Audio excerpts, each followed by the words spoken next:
Hello, listeners. This is Kat, and welcome back to Put Your Hands Up Podfic. This is the continuation of Reformation. This will be Part 2, Chapter 2. Izuku's shoulder ached as he started his trek home, bruises already forming from being slammed against the side of a locker.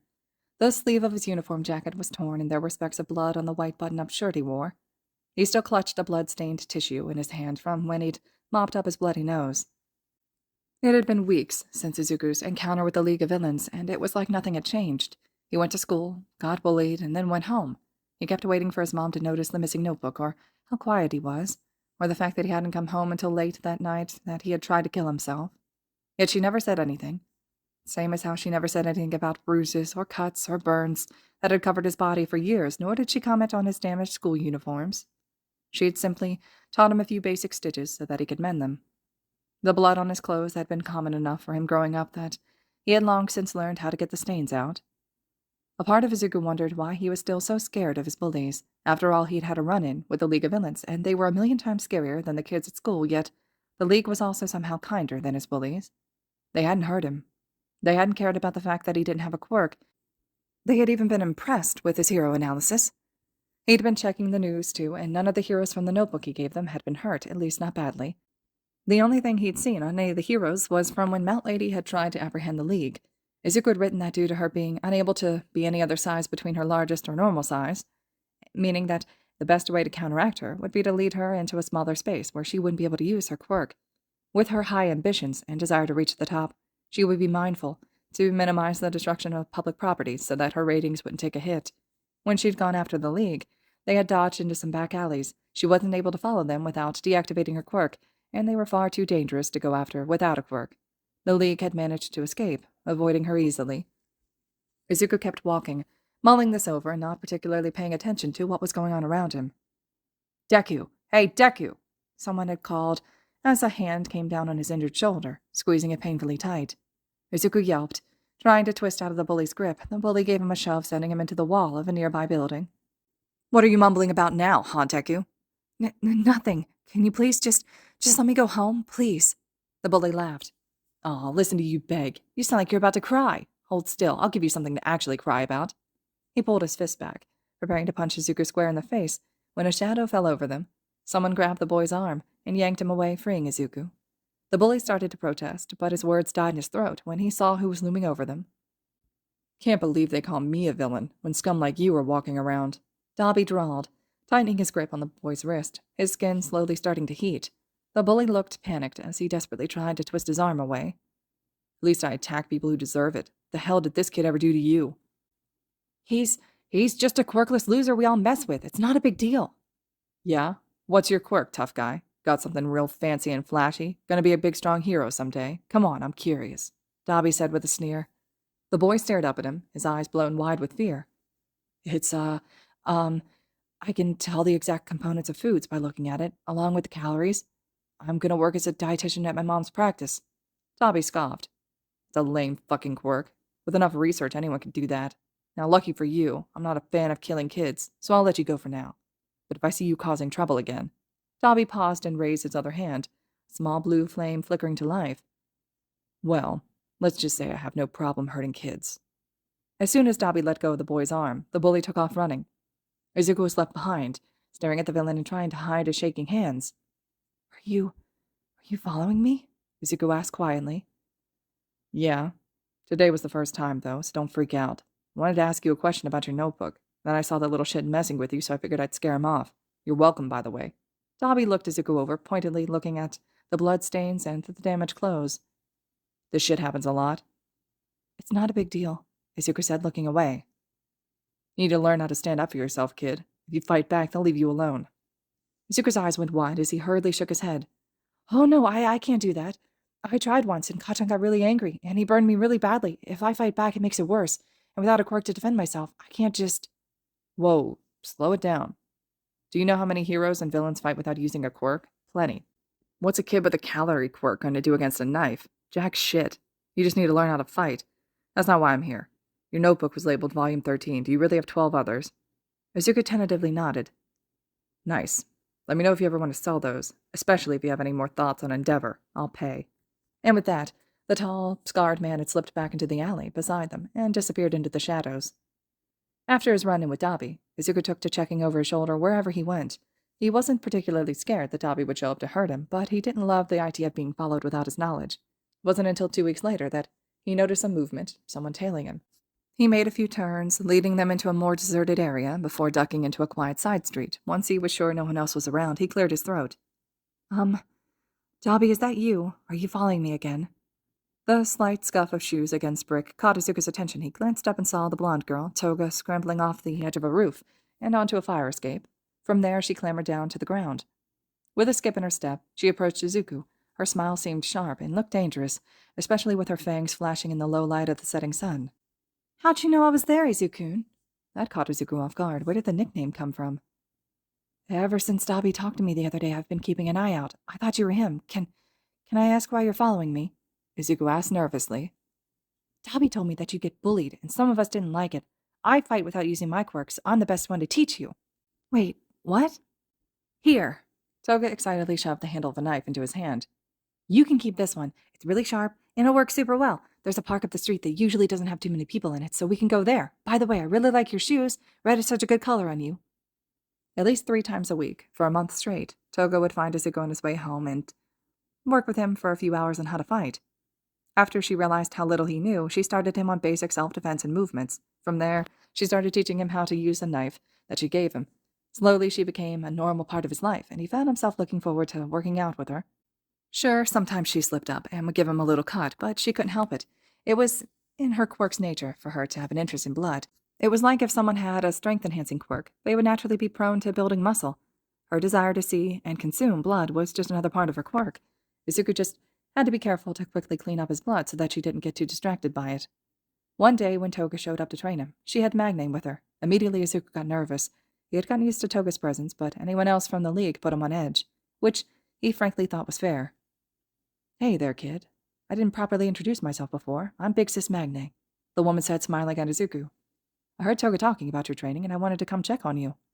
I told her you were fine, but she didn't believe me, Toga pouted. Your definition of fine is very different from everyone else's, Toga. Now, are you eating enough, Midoriya? You're working out a lot, so you really need to be eating more. Izuku stared up at her with round, green eyes, feeling utterly confused. Was this villain worried about his health? I try to eat extra when I can, mostly at school instead of at home. My mama noticed if I started to eat a bunch more, and then she'd start asking questions, and I don't want to worry her. Magne nodded. Has she said anything about you coming home covered in dirt? What about the bruises and cuts from working out, or does she think it's just from the bullies? I do my own laundry, so I don't think she notices my clothes, Izuku said, looking down at the ground and kicking a rock. She's so used to me having bruises that she probably just assumes that they all come from the same place, which makes sense, really. I don't blame her for thinking that. She stopped asking about them a long time ago. She helps me with the bad injuries, though. That had both Magne and Toga frowning. Izuku, is your mom not nice to you? Toga asked defensively. My mom wasn't very nice to me, so I totally understand what it's like. Oh no, she's plenty nice. She's just really busy. She's a single mom, and she has to work a lot to make ends meet. She worries a lot, though, especially since I'm quirkless. I try to hide as much stuff as I can so that she doesn't worry, and since she's at work so much, she taught me to do stuff by myself, like how to do a little bit of sewing. Now if my school uniform gets damaged, I can fix them. You shouldn't have to, though. I know your mom is busy and doing her best, but she should have put her foot down about the bullying. Magne had said. She looked rather upset, though it was hard to tell with the sunglasses. She tried to stop the bullying, but the school didn't listen to her. And I'm plenty old enough to take care of myself now. She's probably just given me the chance to solve my own problems and learn how to stand on my own 2 feet, you know? Izuku said, him nearly becoming desperate, trying to brush off their concerns. Don't care, Magne said, crossing her arms. Next time your uniform's damaged, give it to Toga. She'll bring it to me and I'll fix it. Also, I'm sending snacks with Toga from now on. You're going to eat them, got that? And I'll be coming with her sometimes to check on you. Have I made myself clear? Izuku found that he was trembling, tears burning in his eyes. When the two villains noticed, they both looked slightly panicked. Before either could say anything, Izuku gave a broken sob and spoke. Why are you guys being so nice to me? I don't get it. I'm just a useless quirkless Deku. The only person who's ever been nice to me was my mom, and that's because she has to. I don't get it. Within a heartbeat, Magne had bundled him up in her arms, and was giving the boy a tight hug. Listen, kid. We may be villains, but we're still human. For the most part, we still care about other people. Dabi is hit or miss on that, and Shigaraki definitely doesn't, but the rest of us do have hearts.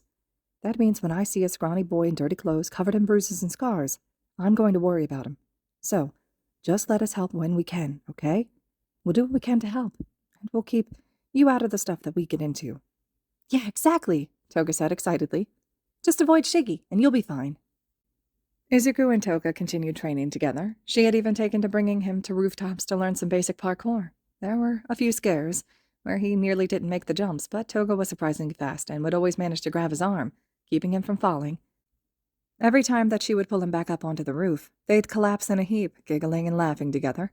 The pair ducked and weaved through the streets, passing unseen, and slowly, as they grew ever closer as friends, Izuku's confidence slowly grew as well. On days where Toga didn't train him, Izuku would go out by himself. He'd travel the city, finding new ways to get from location to location. Eventually, he'd settle himself somewhere quiet to finish off any homework he didn't get done at school. Most of the time, he'd get the work done during class. It was easy work. There was nothing to challenge him. Izuku had started supplementing so that he wouldn't go crazy from boredom. He kept up with his hero analysis since it was what he was best at. He also started researching how to do some coding, which led him to reading up on hacking. Izuku knew better than to try hacking anything. Izuku figured he hadn't done anything illegal yet, besides maybe spending some time with wanted criminals and some light trespassing while parkouring, and he wanted to keep it that way.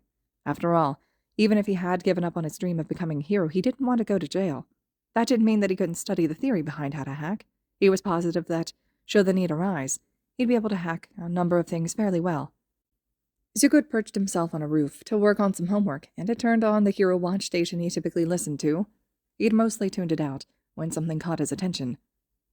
"The fight is past Shiba River Park, and is heading toward a populated area. Not Lady and Kamui Woods are trying to redirect the villain, but he seems to have slipped past them. Oh, what's this? All Might has appeared on the scene." Izuku's stomach did a flip. All Might. So close by. If the villain was running in the direction Izuku thought he was, then the fighting was getting dangerously close to where Izuku lived. Without thinking, Izuku threw all of his things into his backpack and jammed his earbuds into his ear, pocketing his phone as he stood up. He took off running, jumping to the next rooftop and hurrying toward his apartment building. "It appears the villain has a seismic quirk of some kind. He just rattled All Might. All Might is swooping in for an attack. He sent a burst of air at the villain. The villain has been thrown backwards into a building. Let's see if he gets back up." Izuku ran faster, desperately praying that his mom wasn't home. He hoped that she'd gone out with friends, or stayed late at work, or anything, as long as she wasn't home. "The villain has activated his quirk. The building is taking heavy damage. Kamui Woods is attempting to stabilize the building while also trying to pull civilians out to safety. Mount Lady is currently setting up a perimeter to keep everyone back. All Might and the villain are continuing their fight." "None of their quirks are suited for stabilizing or recovery, though. Where are the rescue heroes?" Izuku had whispered to himself as he ran. "The building has collapsed. Kamui Woods has moved away from it and is attempting to aid Mount Lady in creating a perimeter. Oh, it looks like All Might has knocked out the villain. He's picked up the villain and is heading to the nearest police department. Kamui Woods and Mount Lady are holding the perimeter until search and rescue can arrive." Izuku found himself sliding down a fire escape, landing on a side street only a block from his building. His lungs felt like they were on fire as he kept running, making a mad dash for his building. When he finally turned the corner onto his street, it was like the air had been knocked from him. His knees shook, and he thought he was going to puke. It was his building. It was destroyed. There was no more than a pile of rubble and smoke. Izuku had fished his phone out of his pocket and dialed his mom's number. It went straight to voicemail. He tried calling her work. It took 2 tries, but the person to finally pick up said that Izuku's mom had gone home, stating that she was planning to have a quiet night in. Looking around, Izuku couldn't see his mom anywhere. Stifling a broken sob, he made to run again, this time toward the decimated remains of his building in a mad attempt to find his mom. As he went to take a step, a hand came down on his arm, tightly squeezing his bicep. With a harsh pull, Izuku was thrown backwards into the stranger's narrow chest.